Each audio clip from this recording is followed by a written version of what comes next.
tonight. Talking trade and affordability with leaders from across Canada. Families of the Humboldt bus crash victims raise concerns over a soon-to-be Netflix series. Saskatchewan is thinking big when it comes to nuclear power. Live from our studios in Regina, this is CTV News. Good evening. Premier Scott Moe is in Ottawa tonight for 2 days of meetings with the Prime Minister and other provincial leaders. On the agenda, of course, the economy, affordability, and trade. Weeks after the Prime Minister got the Chinese to reduce their tariffs on canola, Moe is praising Mark Carney, saying he's noticed a change in tone compared to the previous federal government. We're seeing, collaboration from our province and a new tone with respect to using some of our international relationships that we've been able to build over the last number of years in China. And I'd say you probably look to India in the not too distant future for some additional opportunities. That was simply very difficult to happen before. Provinces and territories are also expected to talk about shared priorities such as infrastructure, development, and energy. We'll have more on these meetings a little later on in the newscast. Another suspect has been arrested in connection to Regina's first homicide of 2026. 27-year-old Stephen Mislinchuk was arrested Monday and charged with indignity to a dead body and accessory after the fact to murder. Regina police say officers tried to stop a vehicle just before 3 a.m. on January 19th near Saskatchewan Drive and Albert Street. The driver fled. The vehicle was later found on a 1400 block of Princess Street where all occupants were gone. Police discovered the body of a man inside. Earlier, 26-year-old Kobe Samuel Fiddler was arrested and faced multiple charges, including accessory after the fact to murder. Mislinchuk is scheduled to appear in Regina Provincial Courts. He did so this morning. A 25-year-old man from Swift Current is facing charges after a fatal collision on a BC highway 3-vehicle crash that was north of 101. BC Highway Patrol says the collision happened after noon on Monday. It was on Highway 97 North. A green Ford F-350 and a black Dodge Caravan collided head-on, then crashed into a logging truck. The driver of the Caravan, a 27-year-old man from Grand Prairie, Alberta, was killed. The driver of the pickup, the man from Swift Current, has been charged with impaired driving causing death, and he is also seriously injured, remains in hospital. Well, it is closing in on 8 years since the Humboldt Broncos bus crash, and while time moves on, the pain felt by the families of the victims remain. Now there's concern they'll have to relive that experience, with Netflix set to run a series that details a fictional tragedy with very similar details. Hallie Mandrick has more.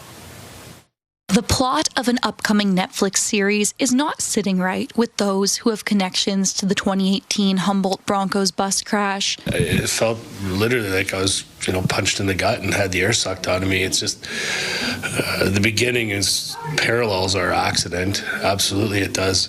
The untitled Netflix series is set to follow the story of a high school hockey team that's involved in a bus crash, which takes the lives of several team members, including their coach. But some say the plotline is similar to the Humboldt Broncos bus accident that occurred nearly 8 years ago, which claimed the lives of 16 people, including Scott's son, Evan Thomas. He loved that Broncos team. He loved that group of guys. And he was just starting to get his legs, making that transition into being a young man, and he was taken from us. According to Netflix, the show is fictional and not inspired by any real-life events. But one film expert says, with topics like this one, there are steps filmmakers can take to lessen the impact on those who relate closely to the material. I personally probably wouldn't want to make that story at this time, but, always some consultation and reaching out can really help to tell people what your intentions are and everything. Give the families an advanced screening, keep them in the loop so they know that could avoid a lot of people feeling hurt.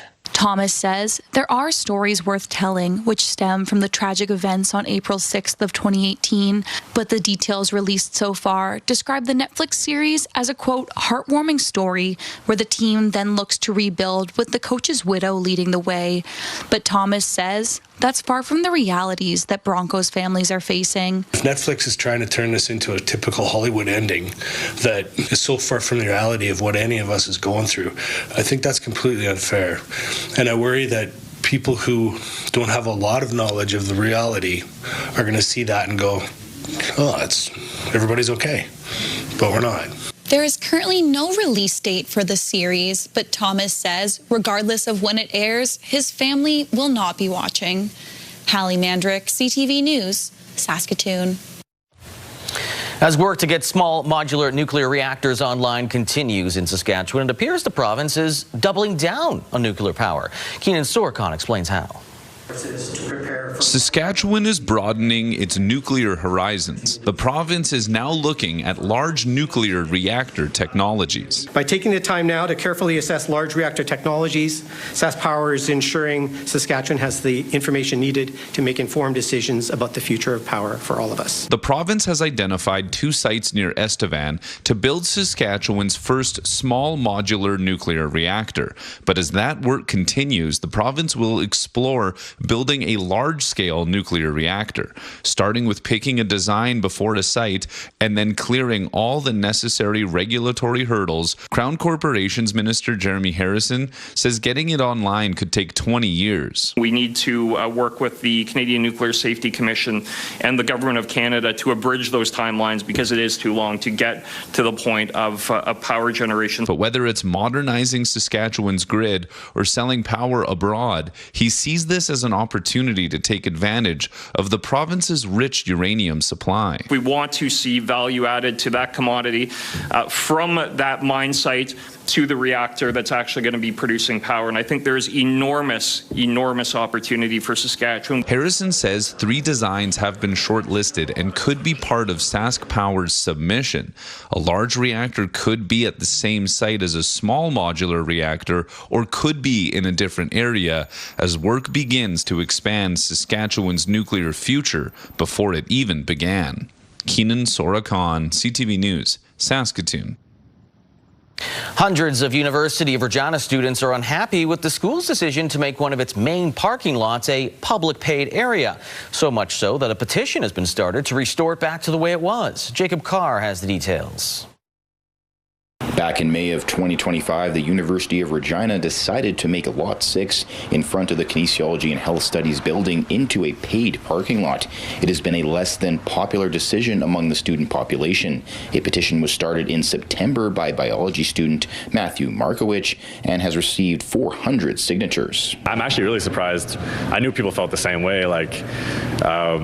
It's cold here. It's obviously very cold here, and the extra 3 minutes of walking outside makes a huge difference. Others, like fourth-year business student Grace DeGagné, says the centrally located lot, now being a paid area, has inconvenienced a lot of students and added to their financial strain on top of paying for annual parking passes. I think it's just really disappointing that we pay so much money in parking, and we've had this parking lot for so long that it got taken away. Having to walk that far when we're paying so much in parking already, $450 I think around for both semesters. In a statement, the University of Regina said that changes were made with their community in mind and to better meet the needs of students and campus visitors. And to compensate for the change to public parking stalls, new M stalls were added to lots 10, 1, and 13. DeGagné, however, says even though she has an M lot parking pass, she has had to park and pay for lot 6 during the past couple of weeks of cold weather, so she could be closer to her vehicle to start it in between classes. The people who made this rule, it might not seem like a big deal to them. It might seem like a minuscule thing that they have to pay anyways. But for us, it really does take a toll on, how our scheduling happens in our everyday. Markowicz says he wants to talk to the newly formed U of R Students Association about the issue in the near future. I hope to talk to them soon too to get it on their radar, and hopefully, best case scenario, they change it back to an M lot, although I don't know, with the money they're rolling in with the public parking. But for now, the issue seems to be parked. Jacob Carr, CTV News, Regina. There's a lot of obstacles students might face while attending school. One of them is hunger. That's why the Regina Public School Division is teaming up with the food bank to offer nutritious options. Damian Smith has more. As a former refugee, Regina Board of Education trustee Ted Gilletta knows how hard it can be to learn on an empty stomach. I experienced the hunger. I lived the refugee camp. I grew up in desolate and poverty. I know what actually feels like without the food to go to school. Now, because of a partnership with Regina Public Schools and the Regina Food Bank, more kids will be able to fill their bellies. $320,000 of federal and provincial funding will go towards nutrition programs for students in pre-K to grade 8. The food bank says they will deliver food 3 times a week and look to purchase in bulk. The biggest change will be how much food we're actually processing in-house and turning into prepared meals and sort of composed snacks. So that'll be the really increase in our sort of production and operations. The partnership, which started on January 13th, takes a weight off of the shoulders of teachers as well. Educational assistants, teachers who in various circumstances have had to prepare meals, have had to go out to stores with coupons looking to find deals on food. There's been no extra work as the principal of the school to have to monitor it or anything like that. If anything, it's alleviating us having to go grocery shopping, purchase all of the food and whatnot. According to Bailey, 42% of food bank recipients are under the age of 18. And that number is too high for those who have seen food insecurity climb in Regina for over half a decade. And it's so sad in country where this one of the richest country, amount of food we grow, this shouldn't be happening, but it's happening. Currently, the partnership is in phase 1 of 3, delivering to 7 schools so far. The second phase will begin on February 2nd, adding 5 schools, and phase 3 will start in early March with 7 additional schools. The nutrition program will benefit about 19,000 students in 19 schools when fully operational. Damian Smith, CTV News, Regina.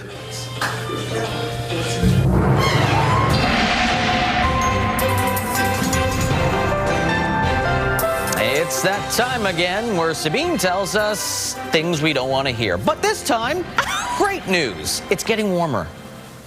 Yeah, it is. The things I deal with around here. Yes, we do have a warm-up on the way, Lee. You just got to wait a day or so because we still have some Arctic air coming through parts of Saskatchewan. That is still going to leave us with some wind chill values in the -20s, if not into the -30s, especially tonight and into tomorrow morning. Some areas may even experience some frigid temperatures tomorrow night. But if you take a look at our almanac, our average for daytime highs usually -10. We got up to -12 today, so very close and not a huge change from the low, which was -15 to our daytime high. So a pretty good day. However, the wind chill obviously did play a factor in what we were actually feeling when we went outdoors. Now, on the radar satellite, you can see that there has been some snow making its way through parts of southwest Saskatchewan. I guess this is the part where I tell you what you don't want to hear, that there is snow on the way and it's going to affect much of Saskatchewan, just like these temperatures that we're looking at right now. But I'll have details coming up in your full forecast. Sorry, Lee. There's the caveat. Sask Energy kicked off their 2026 Share the Warmth Days program at the Cornwall Centre in Regina this morning. Sask Energy staff were on hand to hand out hot coffee and bags full of warm essentials. The Provincial Crown Corporation has been involved with the Share the Warmth Days program for more than 30 years. It used to be just a sweater recycling program, but in 2013 it began cash grants to charitable and non-profit groups across the province. These groups then deliver programming and services based on keeping people warm and safe during the coldest winter months. Today we have the Eagle Heart Centre. They're a grant recipient this year through our Share the Warmth grant program that provides funding to nonprofit and charitable organizations who are providing warm clothing, food, shelter, or mental health related services to those in need. Sask Energy will provide a total of $100,000 in grants this year to 115 different organizations. The Eagle Heart Centre used their grant to deliver more than 100 Christmas hampers filled with food, gifts, and essential items. After the break, more on the Premier's meeting with the Prime Minister in Ottawa. Plus, could Facebook soon allow Canadian news back on their platform?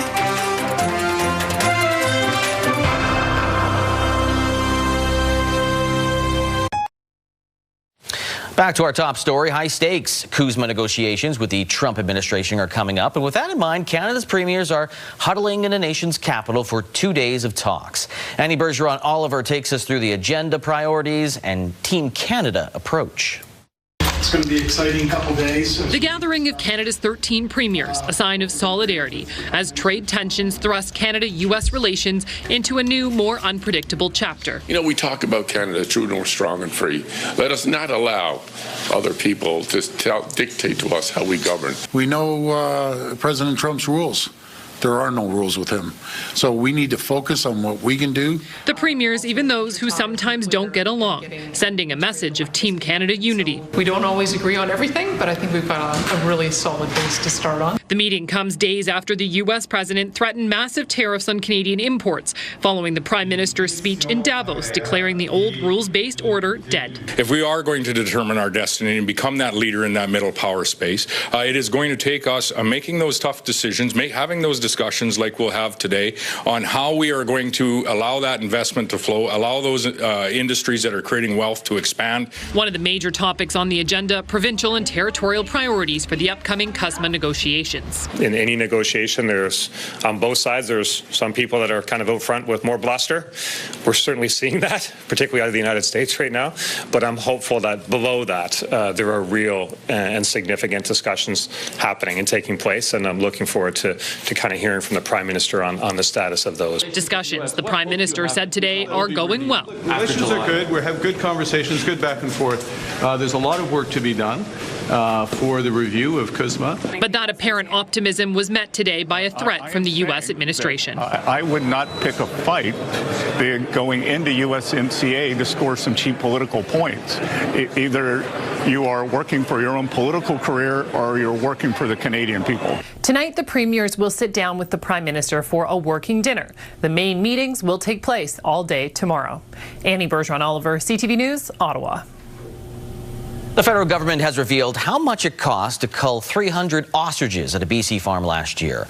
Newly released documents show the cull cost more than $6.7 million. The costs were split between the RCMP, Canadian Food Inspection Agency, and the Department of Justice. The biggest expenses from all three agencies were employee salaries, a legal battle, and related public safety matters. The cull was ordered after an avian flu outbreak at Universal Ostrich Farm in Edgewood, BC. Meta, the social media giant that owns Facebook, Instagram, and WhatsApp, is being sued in the U.S. and accused of creating addicted children. Well, the hot tech company is also being courted by Ottawa to reinstate news on its platforms as part of trade negotiations with the U.S. Mike Couture has the backstory and what this could mean for local news. Like many local newspaper editors in Canada, Charlie Senak's job got a lot harder when Meta stopped allowing news on platforms like Facebook and Instagram. I hear it from our readers, too, who are incredibly frustrated that they can't find us on Facebook. It was a very quick and easy way for them to go and get their content that they want. The Online News Act and Online Streaming Act have been called irritants by the Trump administration in trade discussions. Both laws compel U.S. tech giants to financially support Canadian TV, film, and music sectors. Instead of paying Canadian media companies for carrying their content, all Meta platforms blocked Canadian news on sites like Facebook and Instagram in 2023. Now, Meta wouldn't provide a comment about renewed talks, but did point to these comments in October. News publishers place their content on our platforms because they get increased distribution, and then they can monetize the clicks that they receive as a result of that distribution. Kern added that Meta was hopeful news could return to their platform. The Identity and Culture Minister says talks are preliminary. Canada's door has always been open to have those discussions. We stand by the value of the two acts that make sure that platforms are doing their jobs and making sure people are getting fair dealings. But even that is welcome news for CNAC. If this does happen and we can post on Meta again, I think we'll be at a point where we can really start growing in even more ways than we already have, and with the added advantage of all the work that we've already put into it. Last year, the Canadian government removed the digital services tax just to restart talks with the U.S. But it's unclear how far it's willing to bend with the Online News and Streaming Acts. Mike Couture, CTV News, Ottawa. The U.S. National Transportation Safety Board is blaming system-wide failures for the deadly mid-air collision between a Black Hawk helicopter and an American Airlines jet a year ago. 67 people were killed in a crash near Reagan National Airport last January. The NTSB says the helicopter's route near the airport's second runway was a key factor, along with congested airspace, critical equipment failures, and human error. The board's report describes a chaotic air traffic control situation and instrument failure in the helicopter. It likely had the pilots thinking they were flying 100 feet lower than they actually were. The U.S. Federal Aviation Administration has since permanently banned helicopter flights near Ronald Reagan Airport in Virginia. Coming up, selling out in Stoughton, how social media has turned a small town company's trail mix into a hot item.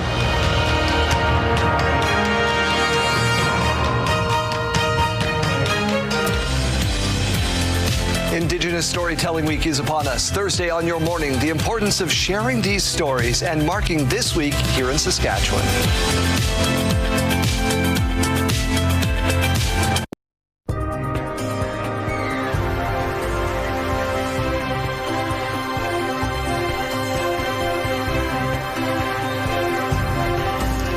Welcome back. I'm here to tell you, as Lee Jones put it, all the information you don't want to hear from me. That is what I have for you. I mean, good news is that the temperature is, well, it's getting cold again, but that's because we're heading into the evening. We did warm up to about minus 13 today, and we're slowly getting back into that seasonal range. Average daytime high for this time of year is minus 10, as I showed you earlier. Did warm up to about minus 12 late this afternoon. However, the wind chill has been playing a factor in these temperatures. Still sitting in about the wind chill value of about minus 21 right now. Now, on our radar satellite, we have started to see some more active weather, snow coming through parts of western Saskatchewan. That's going to continue. We have more snow that's going to continue to make its way from the northeast of Alberta and making its way into western Saskatchewan. I'll show you kind of what we can expect heading into tonight and into tomorrow.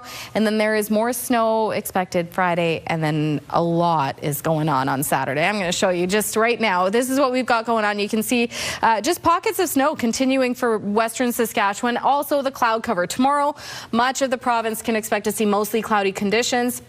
We'll see that system coming from the northeast of Alberta, and you'll see it making its way down into Saskatoon, also in and around the Regina, Swift Current, Assiniboia area as well. So I will show you what we can expect for snowfall totals, but by Thursday evening should see it clear snowfall-wise for most of the province, and then as we head into Friday, could see just scattered flurries in central Saskatchewan, and then as we head into Friday night, we're going to have a system coming from the south. You'll start to see it right there. So we'll start to see freezing rain and snow. And then from the west in Alberta, we've got rain and freezing rain.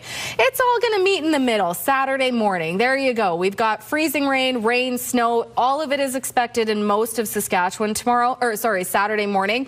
And that system is expected to continue to linger around for most of Saturday morning into the afternoon. You can see for Regina, we're going to see that mix. Starting with the rain, snow mix. By later in the morning, we'll see more rain, and then later into the afternoon, we'll see a little bit more of that snow. So between now and tomorrow morning, you can see mostly northern Saskatchewan is affected by the snow that's coming first from the northeast of Alberta, and then by Friday morning, we'll start to see more of that accumulation adding up for Saskatoon, Moose Jaw, 3 centimeters by Friday morning, 4 for North Battleford, trace amounts for much of southern Saskatchewan, but by the time we get into Saturday morning, we'll continue to see that number climb. As of right now, it does look like we could see anywhere between 1 to 3 centimeters expected for the Regina area. But we also know that these systems have a tendency of kind of shuffling around or weakening before it actually makes its way through. So something to keep in mind. Saturday may not be the day to travel. If you are traveling, check the highway hotline. Temperatures are still expected to be well above the average daytime high. And you can start to see that heading into tomorrow. -9 for Laloche, -7 for Lloydminster, -14 for Prince Albert, -11 for Saskatoon tomorrow, -9 for North Battleford. Still cool in Yorkton, -20 there. They're still dealing with some Arctic air that's going to come through the parkland there. +3 for Maple Creek, -3 for Swift Current, -8 for Moose Jaw. And into seasonal range, Weyburn -11 and for Estevan -11. Assiniboia -5. Tonight, -17, and that is warmer than our average low. And then heading into tomorrow, -11, which is right within our daytime average for the Regina area. Winds at 25. And here's a look At your next 7 days, these are not bad temperatures, aside from the snow expected on Saturday, along with some strong winds also coming through. But taking a look here, -11 tomorrow, mostly cloudy conditions. Friday, mainly sunny, winds up to 55, but warming to -10. 0 Saturday, windy, and precipitation. It's not going to be a fun day if you are doing any traveling. And then we're back into well above average temperatures, Jonesy. So first week of February, we're seeing those single digits. And again, compared to our daytime average, we're back into above seasonal temperatures. So on Saturday, hey, one hand, 0 degrees, nice and warm, snow and wind. Yeah. And maybe freezing rain and rain. And that's going to be fun. Sorry. Thank you, Sabine. Bye. Well, the power of social media can change things overnight, and that is the case for one Saskatchewan meat market in Stoughton, who are now constantly restocking their trail mix shelf. Mick Favel has that story.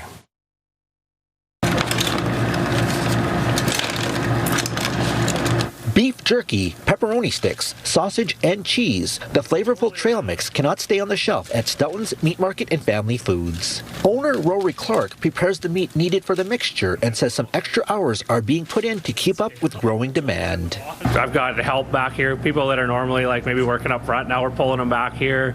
Like, you got to cut up some stuff to get it in the bags, man. Let's get it on the shelf. It's like 3 days of running the smokehouse just to make the stuff to make a batch of the trail mix. The market has been offering the trail mix for a decade, but some recent posts on social media has driven up the demand. The meat mix has been sold out many times, with customers wondering when the next batch will be ready. They keep coming back, they pick up for their friends. A lot of people come in and grab things for their family members. They said it's well worth the trip.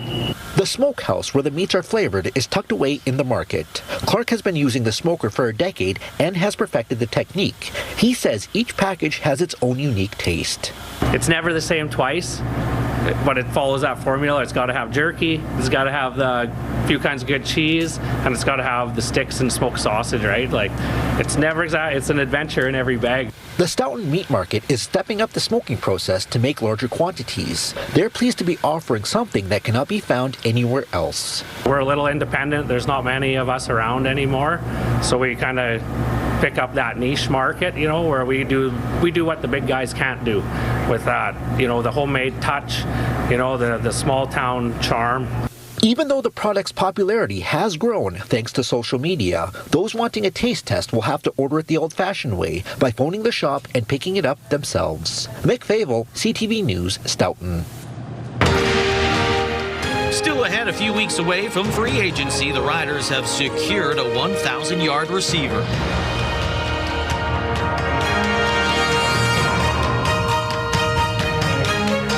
With Dante Myers taking a crack at the NFL, the Riders needed to re-sign their other 1,000-yard receiver, Keyshawn Johnson. Today, we found out, mission accomplished. For Harris, looks to the end zone, far corner, drops it in there for Keyshawn Johnson, touchdown Riders. According to multiple reports, including TSN, Johnson has signed an extension with the club. In his second season with the team, Johnson had 1,159 yards receiving, 4 touchdowns. He did not play in the postseason after a leg injury in October sidelined him. He joined Samuel Emelis and Kian Schaefer-Baker as starting receivers under contract for 2026. Stays in the pocket at Corey Mace in a 2nd and 10 at the Winnipeg 12. Another end zone. Saskatchewan Roughriders. Now, the Riders have released receiver Sean Bain Jr., who will be a free agent next month. He joined the Riders in 2023. Bain Jr. became a major target for the passing game, more than 1,100 yards receiving and 4 touchdowns. But in 2024, his production slowed down. Then a torn ACL in September ended his season. He didn't return till late 2025, only made 4 catches for 28 yards, falling behind American receivers like Joe Robustelli on the depth chart. Riders also announcing they extended Canadian defensive back Kerfala Exume. Now, to make the playoffs at the Scotty Tournament of Hearts, Jolene Campbell and Team Saskatchewan likely have to win all 3 remaining round-robin games starting this morning against Team Yukon, who skipped Bailey Scoffin had more than Team Sask to contend with. Now, before her final stone in the 4th end, a bird flew in front of her. Not sure if that rattled the young skip, but after that, she would miss this hit and stick, giving up a steal at 2. 5-1 at that point. Saskatchewan went on to the 10-4 victory. So we can tell you that in Pool A, Caitlin Law's Manitoba team and Team Canada have qualified for the playoffs. That leaves one spot. Ontario and Nova Scotia are 4-2. Saskatchewan 3-3. Saskatchewan plays Ontario tonight. They need to win that game and hope Nova Scotia loses one more to have any shot at making playoffs. For the second straight week, the Moose Jaw Warriors gave the East Conference Raiders a run for their money last night. For Schmidt, top of the zone, Ziprick, left circle, McKenzie, backdoor, McFadden scores! Yeah, Landon McFadden second of the game in the second period on a power play would tie things up at 3. McFadden now has 20 goals on the season, but in the third, Connor Howe would secure the win for the conference-leading Prince Albert Raiders, knocking the puck out of midair. 4-3 would be the final. Raiders have won 8 straight. Warriors have lost 3 in a row. Moose Jaw plays host to Edmonton on Friday. Regina Pats brought back a fan-favorite event for the first time in more than a decade.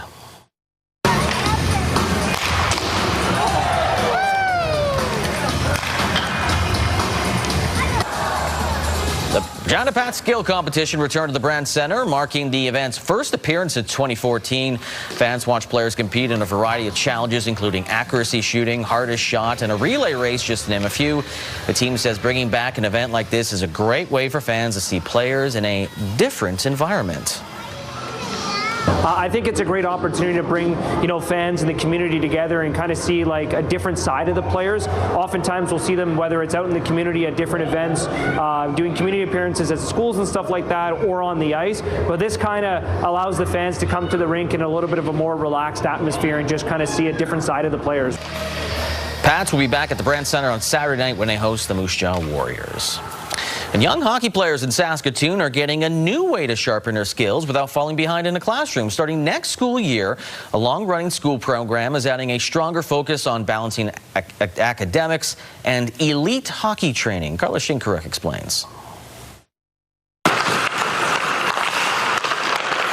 While most students are heading to class, these U13 hockey players are already hard at work on the ice. You miss school, but you also get it done, and you do the same amount, but you're at the rink and you get more stuff in the morning than you would at school. These players will be part of Saskatoon Public Schools Hockey Academy program, which starts in an expanded form in the fall. Training will begin well before regular class, 2 days a week. They'll do 1 hour of on-ice athletic training, as well as 1 hour of academics training upstairs, assisted by a teacher, and then they'll be bused back to the school that they came from. A version of the program has been operating out of ST School for a few years, but in September will involve 5 schools, one in each of the city's hockey zones. Emphasis will be placed on being a good leader and managing workload. It's good at a young age to start time management and how to mix being a student athlete. It's run by Trach Power Skating, providing instruction that players say has already made a difference. Make me a little better and smarter, and make me work hard. I'm pretty lucky. No other program really does this. Make me better, make me more skilled and know what to do during the game. Trach has trained WHL and NHL players. The goal is to produce more higher caliber players in Saskatoon and help players with opportunities in American college hockey with recent changes to the NCAA hockey acceptance policy. With that NCAA piece, it's important for these kids to learn how to manage their schedules on both academics and athletics. And like most young hockey players, there's still one dream driving them forward. NHL, pretty much. Organizers hope to eventually have as many as 200 players from grades 6 to 12. Carla Shinkaruk, CTV News, Saskatoon. Still ahead, more support to keep the Ag Research Center in Indian Head.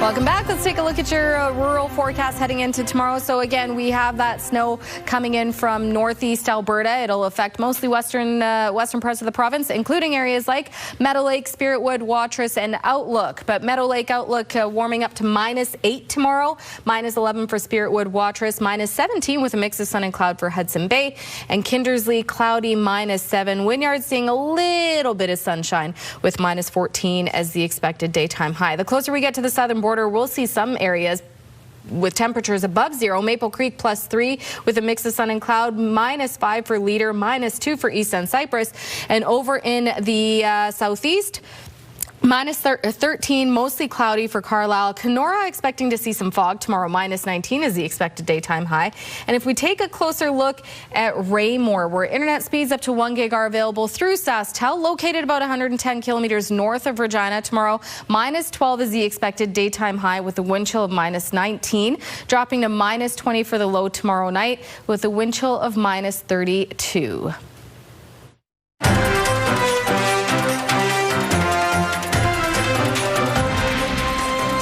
There is growing opposition to Ottawa's closure of 2 agriculture research farms in Saskatchewan.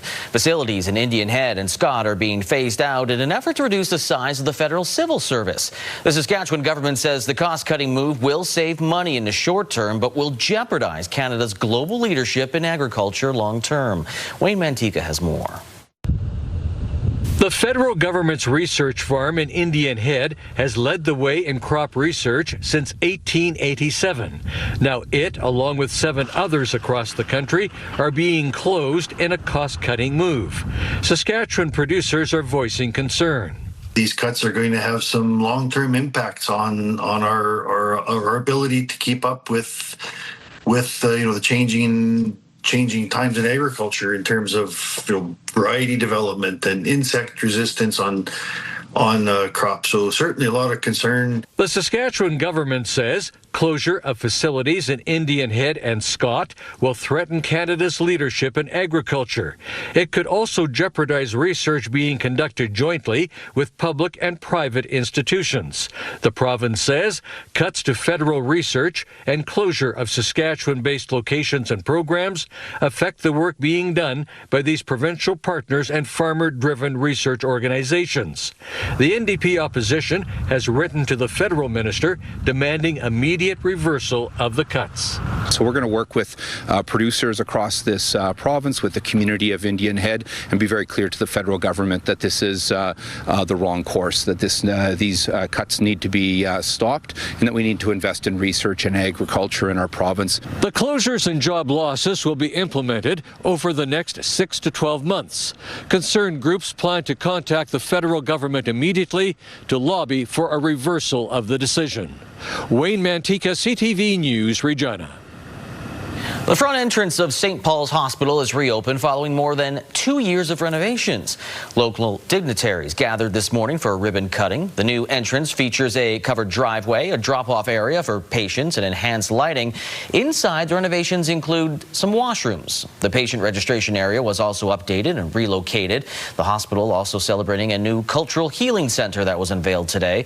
The province says it honors holistic wellness and offers a quiet place for reflection, traditional healing practices, and cultural ceremonies. People come to St. Paul's for many reasons, seeking care, supporting a loved one, or looking for guidance. As a hospital at the heart of a community with many needs, this new front entrance holds both welcome and care, while also creating a safe and supportive environment. Province contributed about $14 million toward the renovation project, with almost $3.8 million coming from St. Paul's Hospital and $600,000 from the St. Paul's Hospital Foundation. All right, stock markets. Actually, let's go to the farm markets first. Canola street price is down $4.50 to $596.93 per ton, while the futures price is up $3.50 to that price. Amber durum wheat, $274.92 per ton, while red spring wheat's down $3.30 at $253.43 per ton. Feed barley is the same, $213.59 per ton, while flax is $650.54 per ton. Those prices courtesy of Bunge.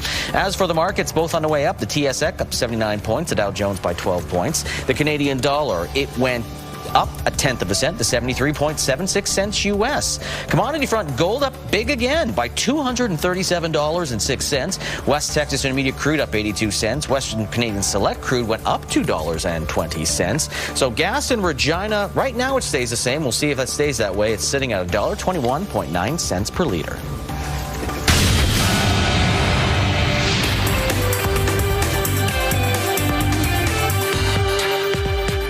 This is the second round of layoffs for the company in about 3 months.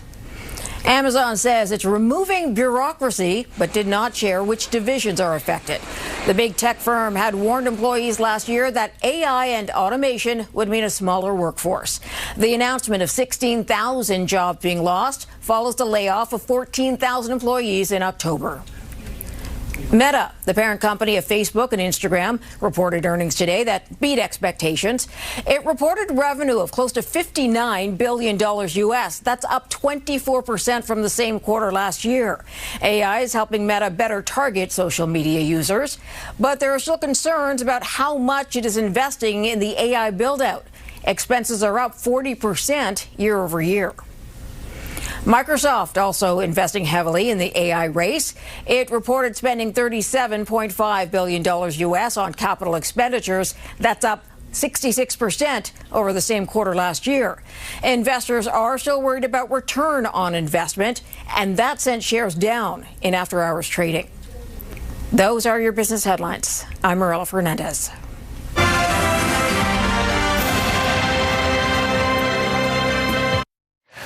Coming up tonight after the newscast, Blue, we've got The Masked Singer at 7 o'clock, 8 o'clock, Fear Factor, House of Fear is in effect, y'all. And then Shark Tank 9, shifting gears at 10, E-Talk at 10:30. Name, got your news, blue, red. Green, sorry. Last night edition of The Tonight Show had a dash of Saskatoon flavoring, believe it or not, as Kevin James promoted his new movie, praising two of his co-stars, but added they might be spending too much time together. They don't leave me alone. Like family, you guys are family. Well, more than that. Like they don't leave. Like I'm sure they're here. I guarantee they're here tonight. They're yeah, there they are. Yeah, they found me. Don't worry about it. Yeah. Oh my God.